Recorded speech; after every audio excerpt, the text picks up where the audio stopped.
Welcome along to talkSPORT Rugby. I'm Alfie Reynolds, talkSPORT reporter, ready and raring to look back on the penultimate weekend in the Six Nations and look ahead to Super Saturday as well. Joining me once again is Tim from Egg Chasers Rugby. Tim, how you doing?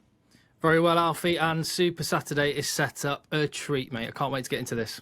Well, we were wondering if Ireland had beaten France, that whether Super Saturday could have been a bit of a damp squib, but you're absolutely right. It is set up absolutely beautifully. So we'll get into that, and helping us to do that, I'm delighted to say that the Harlequins and England winger Cadan Murley is joining the show this week. Cadan, good to see you. How are you? Yeah, very well, thank you, mate. Not too bad at all. We've got to cover this off, Cadan. You are where at the moment? Make us jealous. So we're over in Portugal at the moment with Quins on a little warm weather camp, although it's been a bit rainy this morning, so we're hoping it brightens up over the afternoon in the coming days. I was going to say, it's like 18 degrees and blue skies in Manchester where I am. Yeah, I know, and it's been tipping down with rain this morning over in Portugal. That's typical, isn't it? Well, I'd imagine you guys are making the most of it, and you're over there. I suppose that's one of the benefits, isn't it, Cadan? Of previously, you'd have had Premiership fixtures and all that to get into whilst the Six Nations is happening, but it gives you guys an opportunity to kind of reset and prepare yourselves for the run-in.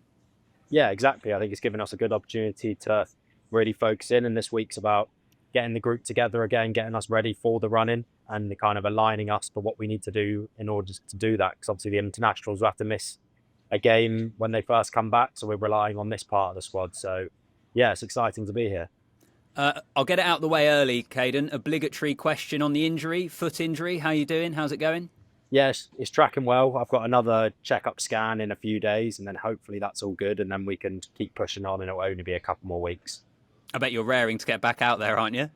Oh, mate, yeah, it's been a frustrating one. It's one of those where it doesn't even feel sore or anything, but you just know that if you keep playing on it, it'll get worse. But yeah, I can't wait to get back out there.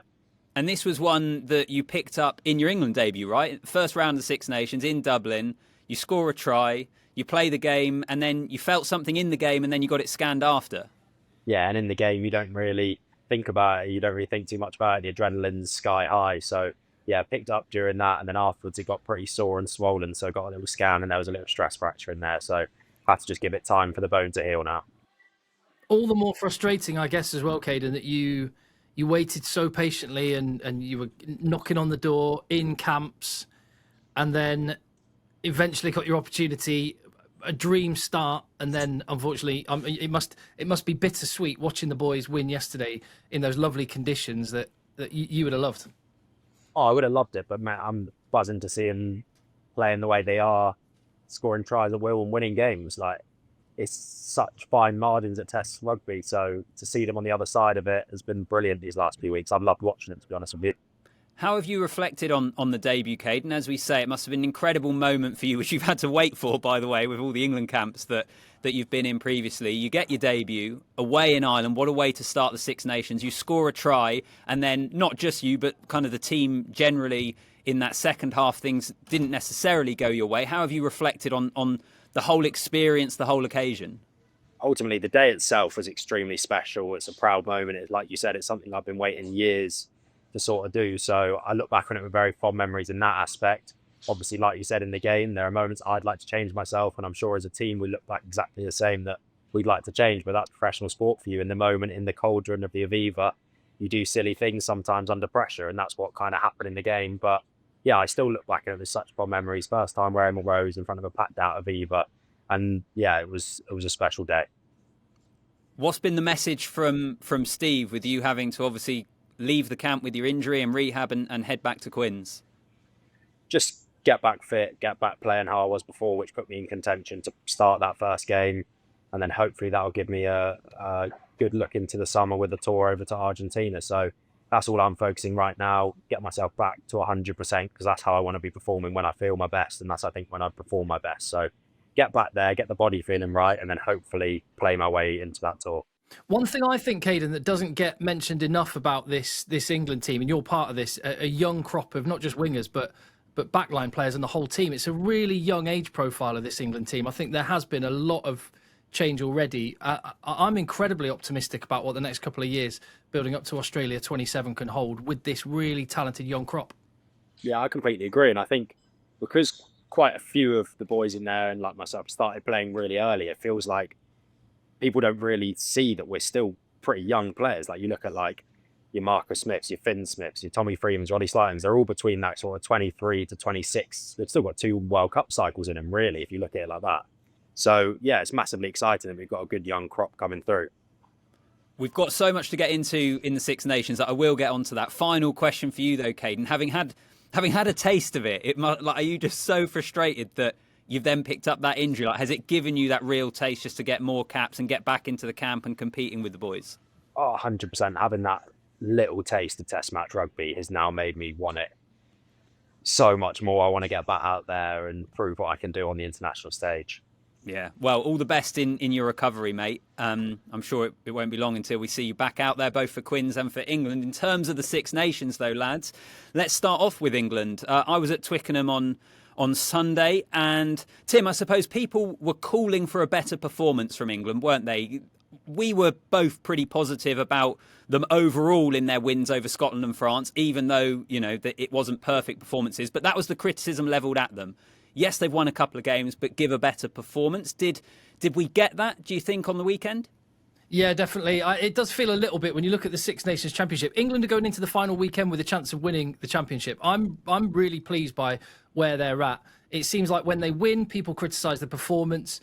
And when they lose, they criticise the result. We got both in this against Italy. And I actually, for once, was really happy to be a little bit bored in the final quarter of an England match with the result not in doubt.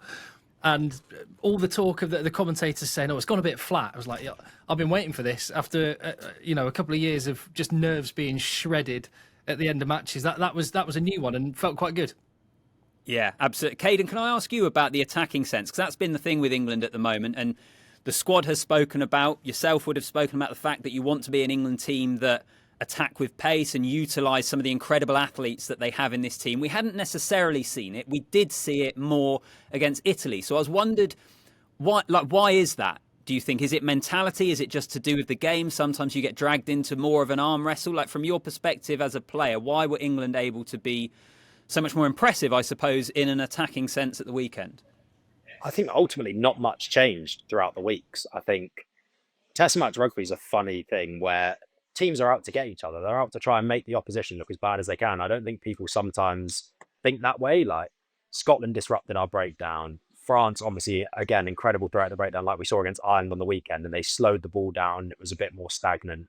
But this weekend, it just happened that we got quick ball. We got in the front foot. Nothing much tactically changed about our attack. We just saw the ball getting moved around a bit more. It was a sunny day as well, which helps.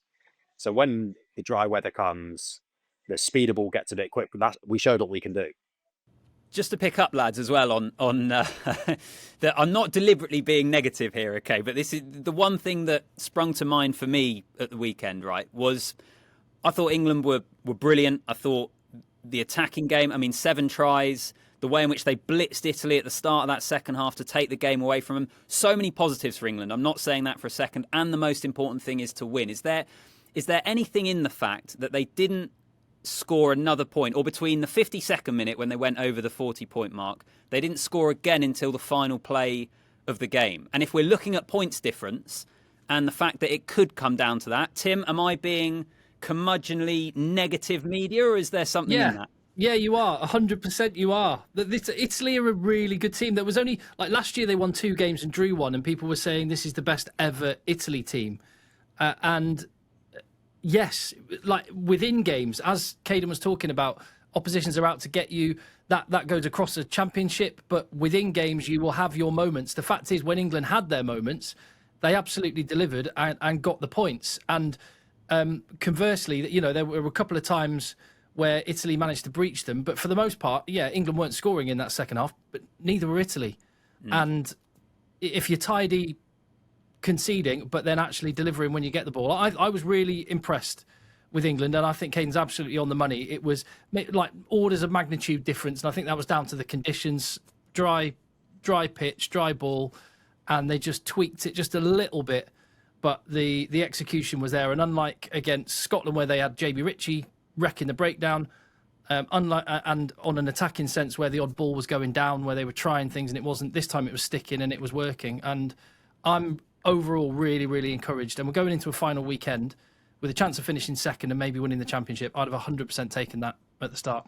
And so would I, 100%. I'm not saying that. But Caden, genuinely, is there no part of that England review where they'll look at it and say, lads, this was brilliant, this was brilliant, this was brilliant, but that period, that is like, that's a work on. Is that fair? Yeah, 100%. They'll look at that. They want a full 80-minute performance, but ultimately it's exactly like Tim said. I think there's momentum in Test match rugby, and you've got to take your moments and own your moments because they don't come around very often. And England absolutely took all of theirs in that first 55 minutes, or however many minutes it was, and ultimately scored over 40 points in a Test match. And without Ollie Lawrence, with Ollie Lawrence going off injured, which would have been a big shake-up in the composition of the team, and they adjusted to that brilliantly. You got a feel for Ollie there as well, don't you, Caden? Like off the ball injury, you knew as soon as he went down, you're like, oh, this is not going to be good. It sounds like an Achilles problem. We don't know yet, but we're expecting that's certainly him out of this weekend, and possibly looking at Lions tour as well might be over. Yeah, mate, it's absolutely gutting. Like those kind of things. We had one at Harlequins with James Chisholm, and those off the ball where you push off. Like it's brutal to see, and you could see it in his face. You could see when he went off. But I know Ollie's a confident bloke. He'll be back and he'll be playing better than ever before we know it. But yeah, it's just absolutely brutal timing for him. And yeah, I know how he feels more than anyone. So yeah, but I know that knowing him, he'll come back even stronger from this. It makes it really interesting what England do in the centres this weekend, not to get ahead of myself too much there. But so we saw Elliot Daly shifted from fullback to 13. Henry Slade was obviously dropped out the 23 for the game at the weekend. So does he come back in? We've got your mate, Caden at Quins, Oscar Beard, who could potentially be there for a debut. Fraser Dingwall we saw again as well. So I'm really intrigued in terms of the centre options, where England go with that. Yeah, it's going to be an interesting one this weekend. Ultimately, you look at all their options and they're all unbelievable players.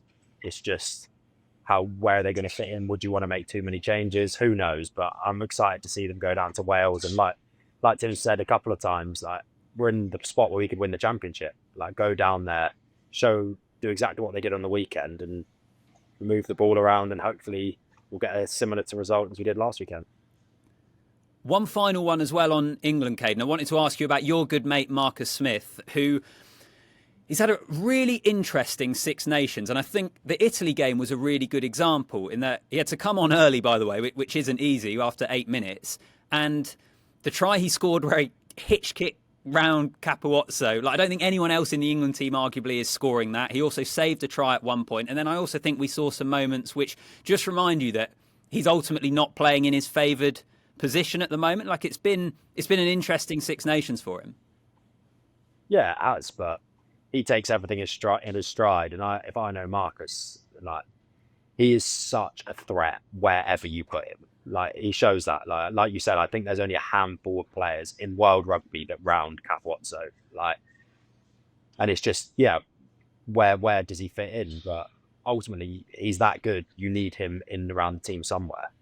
Like I played with him for years, so I'm probably a bit biased, but some of the things I've done, he's the most skillful player I've ever played with. So yeah, it has been an interesting tournament for him, but if I know him, he'll still be chomping at the bit and massively excited this weekend, wherever he plays. And rugby's a 23-man game, and the world champions South Africa have shown us that more than anyone. And even if a player is on the bench, I think quite often finishing with your best players on the pitch is actually what a lot of teams are starting to do more and more. And whenever and however, he's absolutely vital to England going forward. And just no one is underestimating the talent that the guy's got. And we are in a very, very lucky position in England to have serious 10s. Yeah, the fact that George Ford we haven't even seen as a 10 stranded option. On 98 caps. I know. A hero as well. Extraordinary.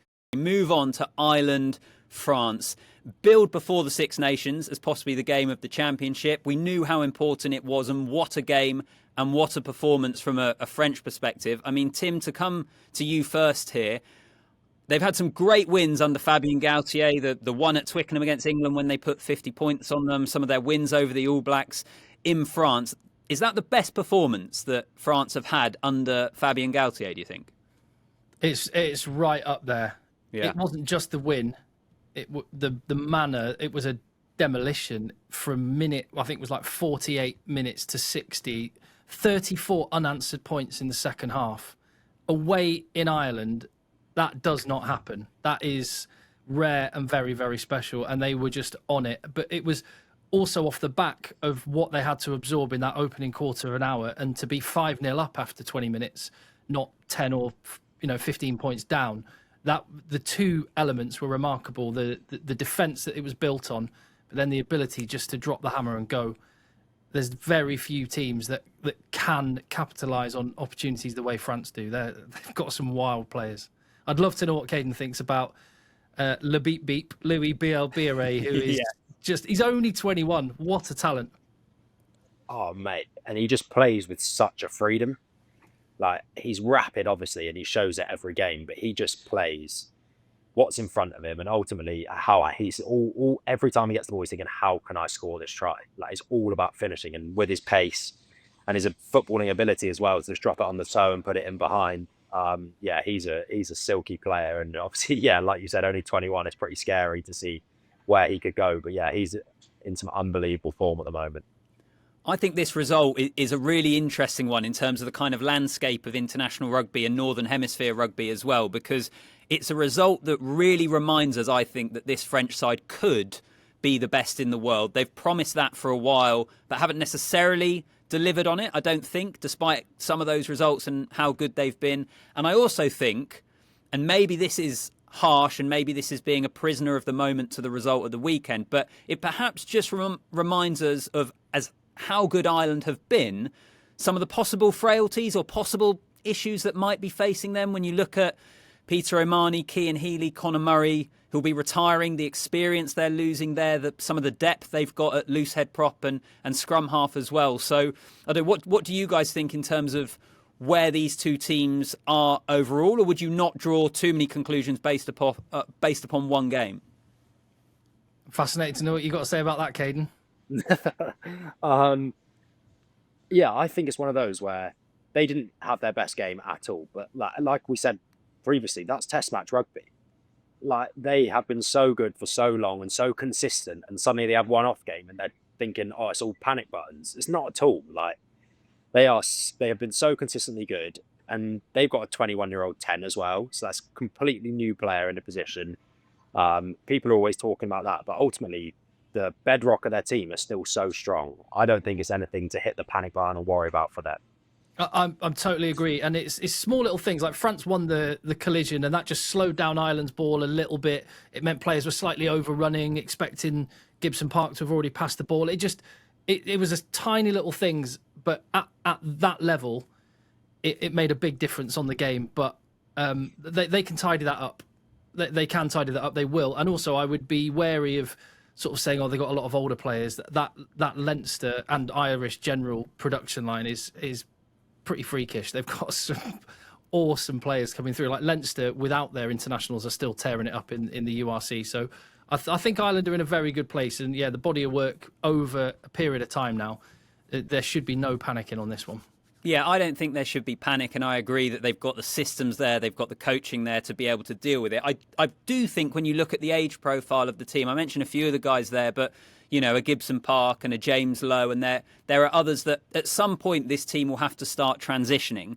And as you say, Ireland probably have the players to come in through that system in Leinster to be able to deal with it. But I just think it's something worth keeping an eye on as an interesting period in this team's development, particularly heading into the next World Cup. A big incident from the game, chaps, was the clear out on Antoine Dupont. And we know that he's picked up a knee injury, which is desperately sad to see for how good a player he is. There's a lot of conversation around the Tyg Burn clear out. I'll give you my views on it in just a moment. But Tim, what did you make of it, and kind of all of the, I suppose, a lot of the noises from the French camp that came out after the game? Yeah, they were. Well, they were Aldrit and Galtier in the post-match press conference. They didn't look like a couple of people that had just come from a famous victory. They looked like they were in mourning, and I gather Dupont was really, really upset, and the whole team are very shocked by this. It was against Ireland in 2018 that he did his, I think it was even the same knee as well. He did an ACL injury in exactly the same manner.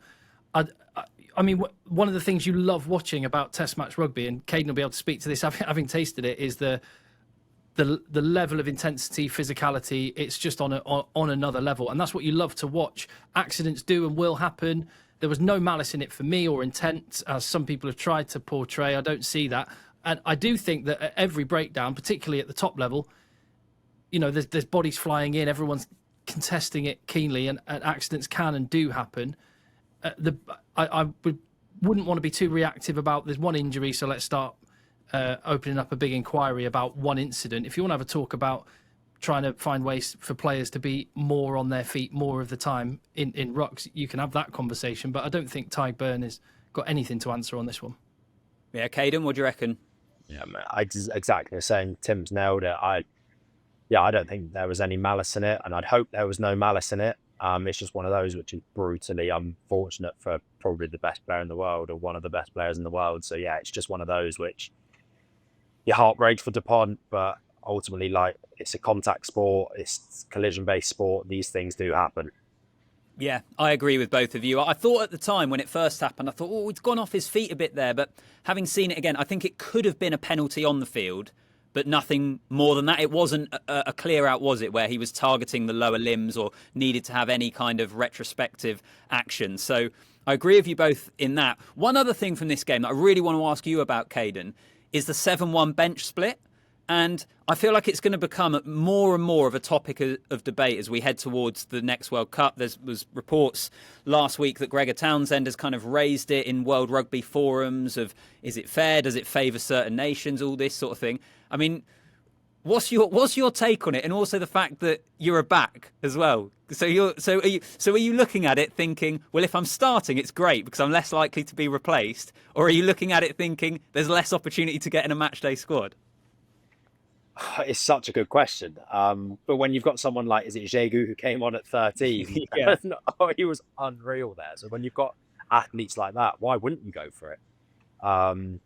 Ultimately, you want to win as many games as you can in Test match rugby. And if you're the head coach and you think that's the best way to do it, why not? As a winger, ultimately, I'm probably either starting or not in the team anyway. There's not usually too many winger spots on the bench anyway. So look, I'm not against it at all. I think that's the way you want to see a bit of this in sport. You want to see people changing it up a bit. And yeah, it's obviously, if you get 2 injuries, then it's a burden for you anyway. So it worked both ways. But yeah, it's definitely fascinating to see how many more teams might start incorporating this.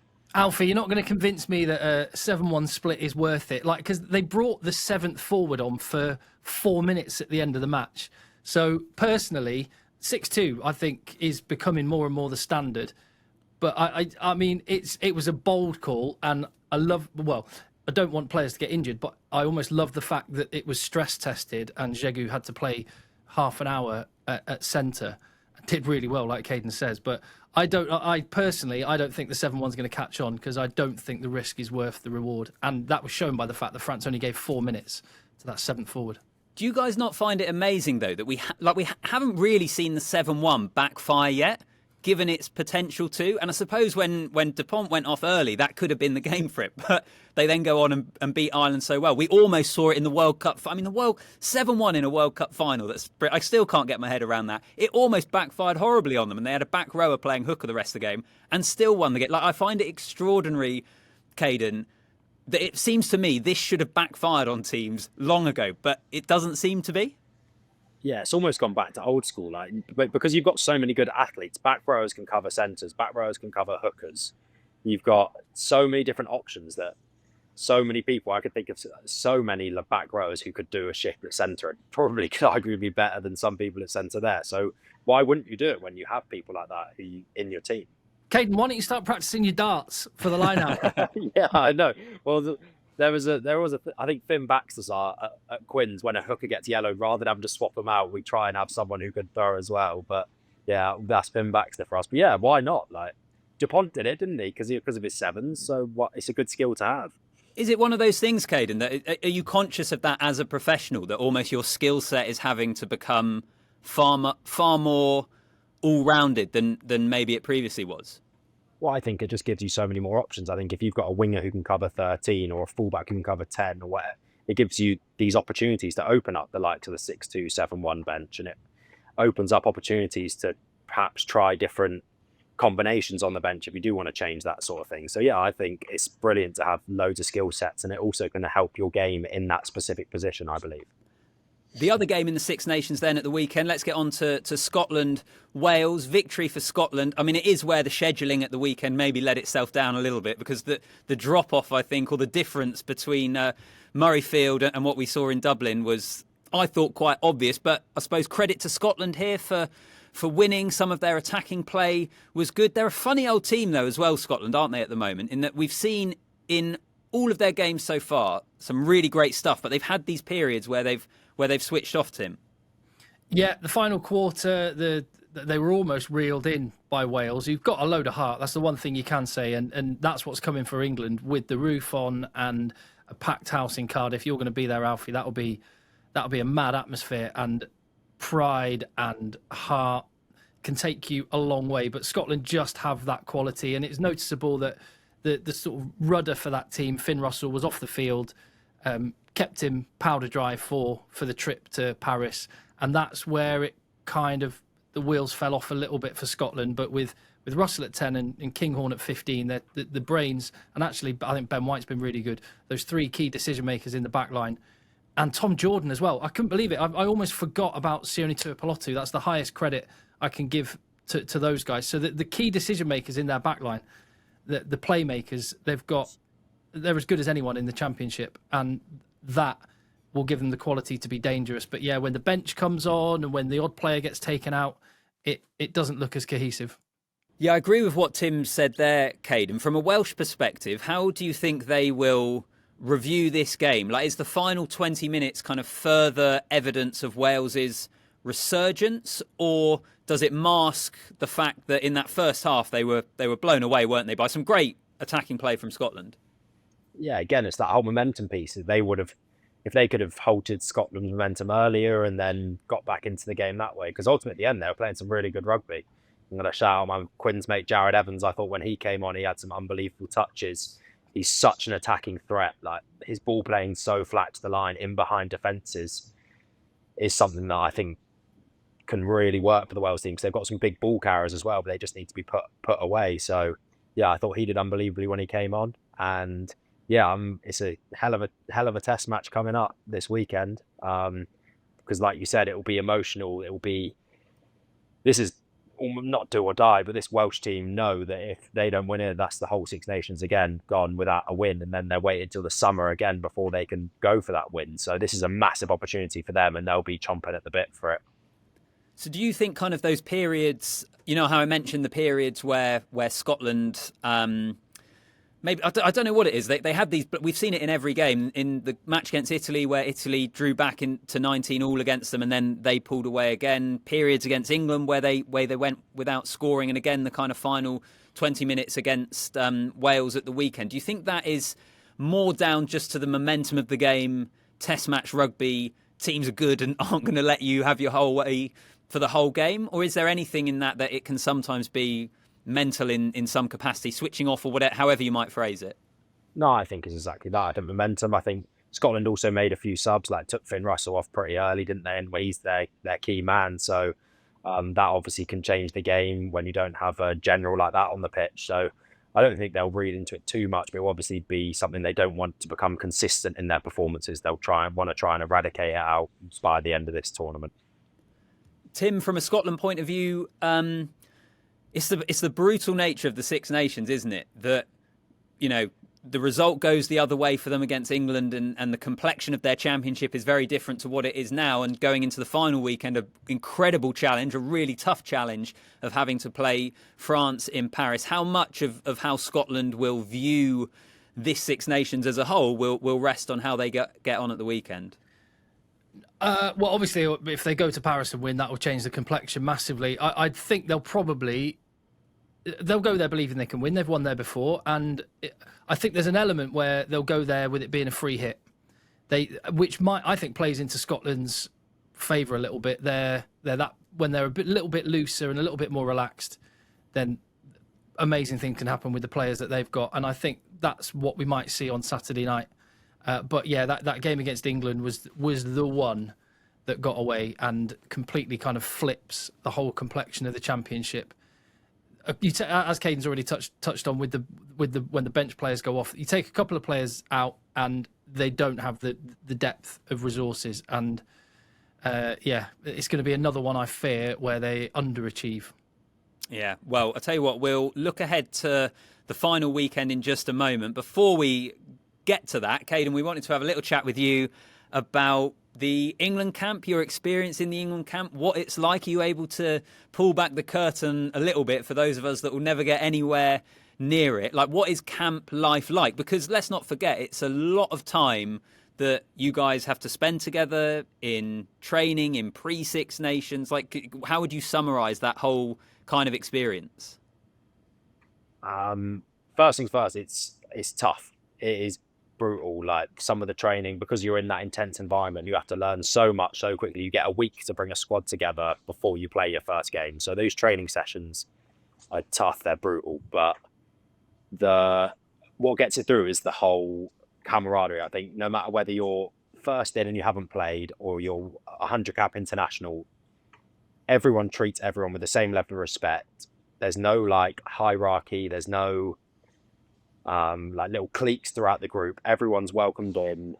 And that's what I'd say the best thing about the group at the moment is everyone is so friendly. Like, you look at Jamie George, 100 cap international, probably the friendliest bloke out there. And I think that was kind of his legacy he's left from being captain there. I think that was his big thing. He wanted everyone to feel comfortable, that they can express themselves, because that ultimately will help on the pitch as well. If you can express yourself on the pitch, then that's what you want to be as a rugby player. You want to be able to put you out there on the biggest stage. So yeah, that's what I'd say. It is grueling, it's brutal, but the camaraderie and getting behind each other and the whole team is massive. On the camaraderie, are there like when you're in a Six Nations camp, would there be dice rolls and forfeits and that sort of thing going on regularly? Is there, who manages all that side of things? Yeah, so it's usually actually Richard Wigglesworth who loves bringing in little challenges and little things like that. So Bax had some old versus young challenges. I was actually in the old group, which is scary again, showing how young team. I hadn't played a game, but I was in the old group. But that just shows the age profile of the squad.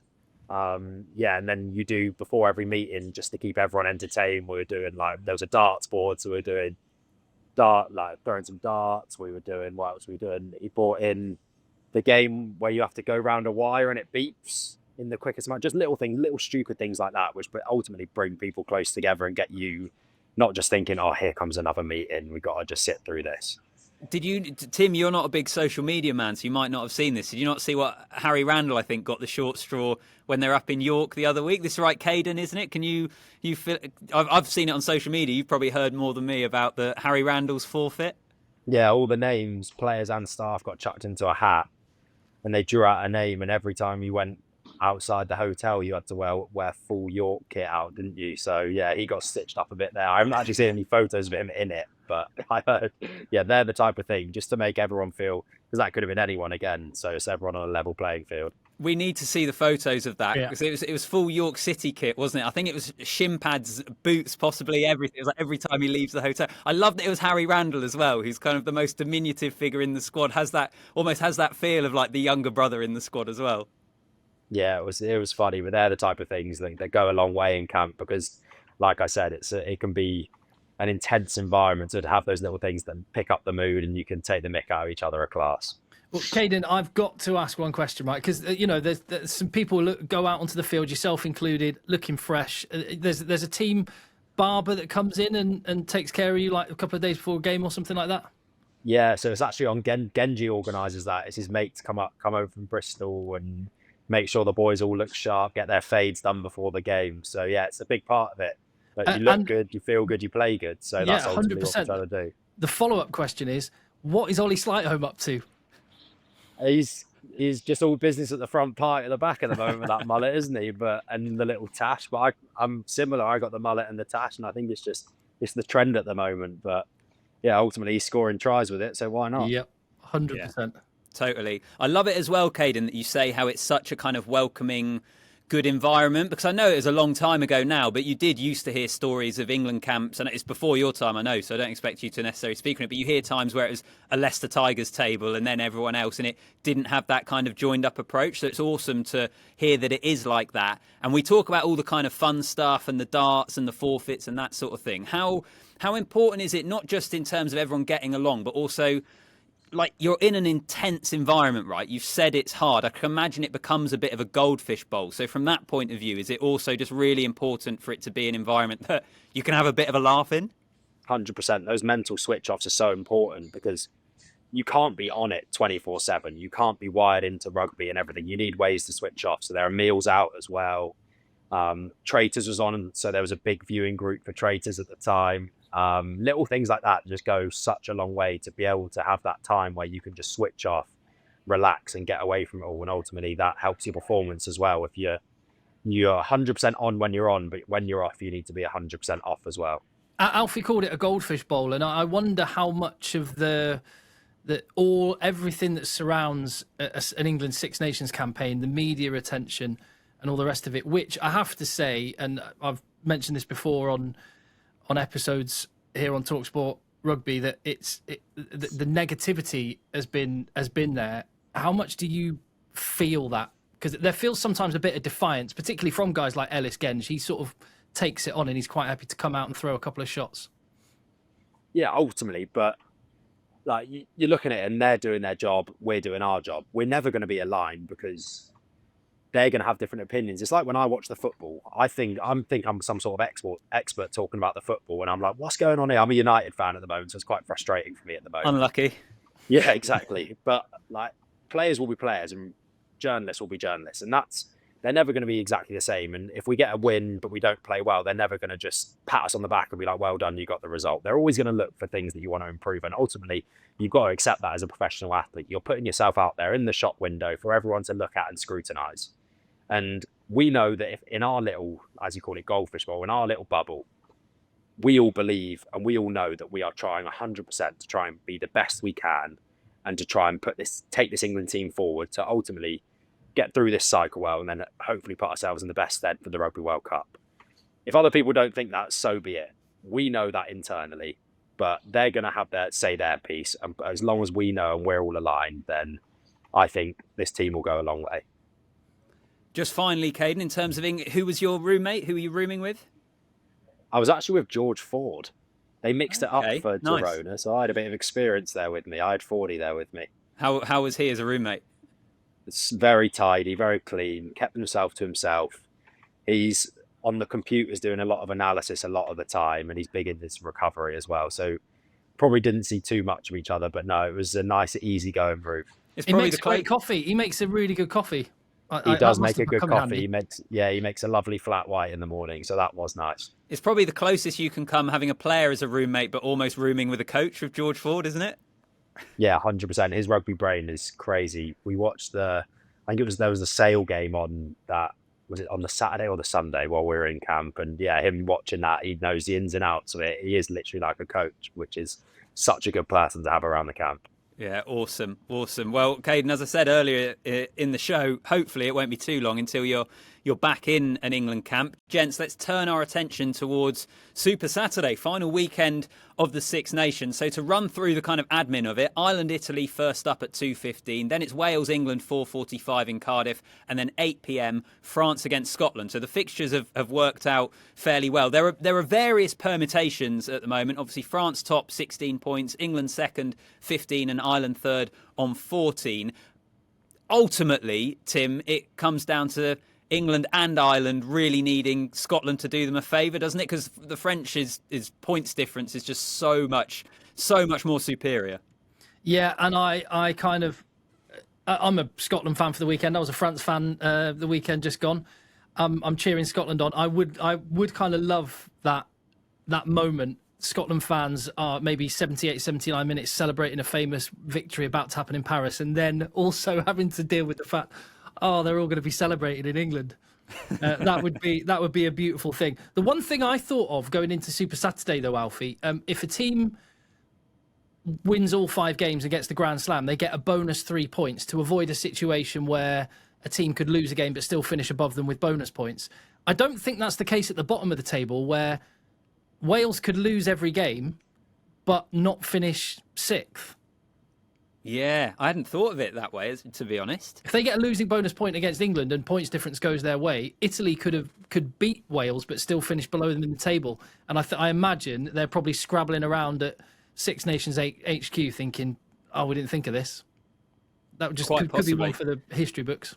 It might be one of those that they need to look at it in more detail if there was ever some sort of relegation or promotion, which doesn't really seem like it's anywhere close at the moment. So maybe they won't be quite as concerned. I mean, as we said there, it's kind of set up so well, which wasn't necessarily the case. I mean, had Ireland won at the weekend, them against Italy first up, we could have had the title, the Grand Slam, wrapped up before 2 other games. Caden, like, how important is it to have a final Six Nations weekend that really feels like it has a lot on the line?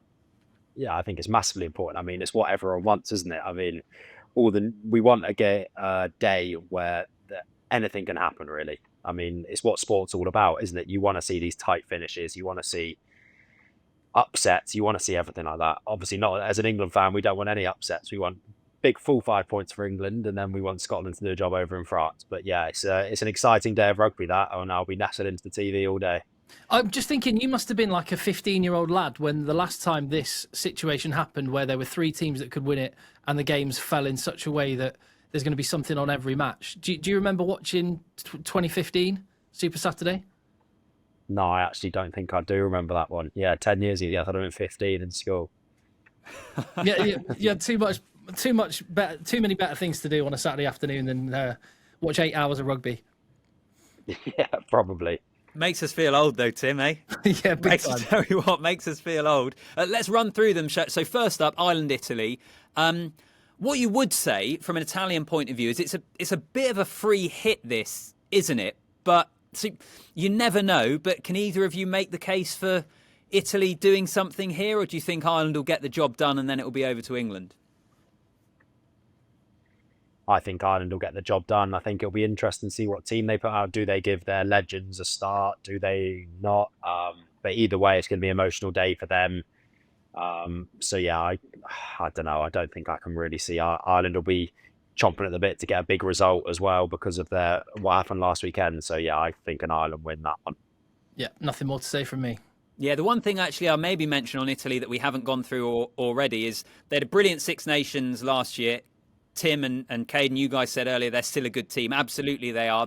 I think them, and being in the press conference after the game on Sunday, I think there was a real frustration for Gonzalo Quesada kind of just about some of the mistakes they're making at the moment. The fact they maybe haven't quite been able to produce what they produced last year. Maybe an element of consistency and fine margins at this level mean there's maybe a sense they've gone backwards slightly, which is just something to kind of mention on Italy. Then Wales, England. I mean, even without Six Nations permutations, it's Wales, England. It's massive. Even if Ireland had been winning the Grand Slam before this game, it would have still been a huge game in Cardiff. Tim, you will know I've been saying it since week 1 that this could be a banana skin for England, not just after Gatland left and Wales started to play much better. This game fascinates me because of what's on the line for Wales looking to end their losing streak, how much better they've been playing in the last couple of games, and then kind of couple that in with an England side that first and foremost you want to win the game, but also they need to score tries. They need to try and get the bonus point and ideally get themselves some sort of positive points difference. There's loads of different things here to keep an eye on.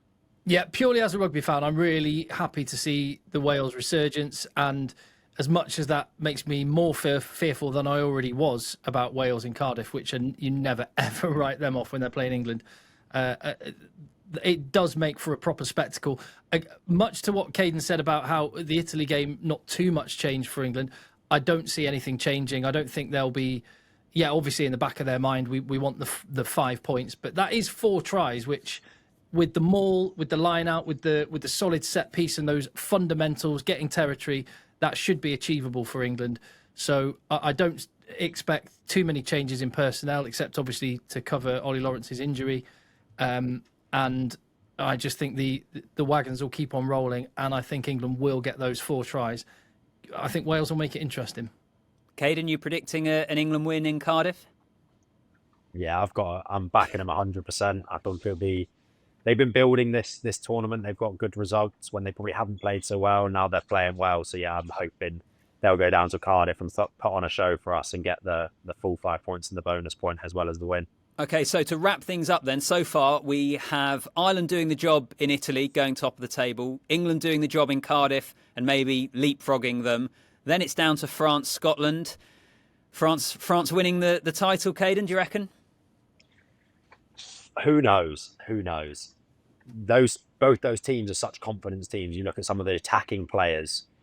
You look at on the French team, obviously we mentioned already Bielbarré. You look at Thomas Ramos, Untamak. When they're on the front foot, they're unstoppable. But you look at the Scotland backline, it's exactly the same. Finn Russell, Blair Kinghorn, Darcy Graham, Duhan van der Merwe. On their day, they're world beaters as well. So it's gonna make for an interesting game, and I'm hoping it'll be a you score, I score kind of thing, and the attacks just take over, because that could be a great game and a great way to finish it. Yeah, maybe. Tim, I think. I was going to say, Alfie, maybe it's one of those where I think, well, and like a red card or something like that could completely change the complexion of the game. And France have only won one Six Nations Championship under Fabien Galtier, so they will be feeling the weight of expectation, and that pressure can do funny things. It can inspire oppositions. It can leave some people like rabbits in the headlights. The emotion of that whole occasion, especially with it being a game under the lights on a Saturday night, it's what a finish to a brilliant tournament. Yeah, I think it has the potential to be an incredible finale to the Six Nations, because I think actually Scotland do match up relatively well against France. I think if they were to get drawn into a set piece, kick battle, physical game, they'll struggle. But I think if it's those two backlines going at each other, like what we could see could be pretty special. Gents, we've ran out of time. There's one final thing I just want to ask you, Caden, which is across the whole of this season, really, and this Six Nations, is the shadow looming of the Lions tour. Will there be any part in the players' minds, do you think? I know you're all so professional. I know it's about doing a job at the weekend. Did you think there's any part in them that will think this is the final international shop window? Yes, we've got Champions Cup and Club Rugby, final international window to kind of put a marker down with the Lions tour on the horizon. Yeah, I think it'll be playing on the subconscious of quite a few people who are probably in the door, maybe just on the verge of it. So yeah, it's an exciting finish, and that's obviously bringing even more excitement to that final day. But yeah, I'm sure it will play on a few boys' minds, but they'll try and put it to the back of their mind and just focus on getting a good result for their country, which will ultimately put them in the best stead. Because the team who wins the Six Nations usually has the most players who go on the tour. It just always happens that way. Yeah, well, we'll wait and see how it pans out this Super Saturday. What happens with the Lions tour down the line as well. And don't forget that talkSPORT are the exclusive rights holders, radio rights holders for the Lions tour to Australia. So make sure you keep an eye out for all our content and all our coverage with that. Tim, as always, been a pleasure. Enjoy the rugby this weekend. Enjoy Cardiff, mate. I will do. I'll do my best. And Caden, awesome to have you on. We really appreciate your time. Go well with rehab. Have you got a game penciled in the calendar that you're really hoping to be back for, or are you just waiting to see how it goes? Yeah, there's actually not a date in the diary yet. We're just waiting for scans to see the results of them, and then hopefully we can get the date in the diary very soon. Well, good luck, mate. And likewise, enjoy putting your feet up and watching it all this weekend. Thank you very much. Thank you very much for watching this episode of talkSPORT Rugby. Leave a comment down below on anything we touched upon. Like the video, subscribe to the channel, and we'll be back with you next time.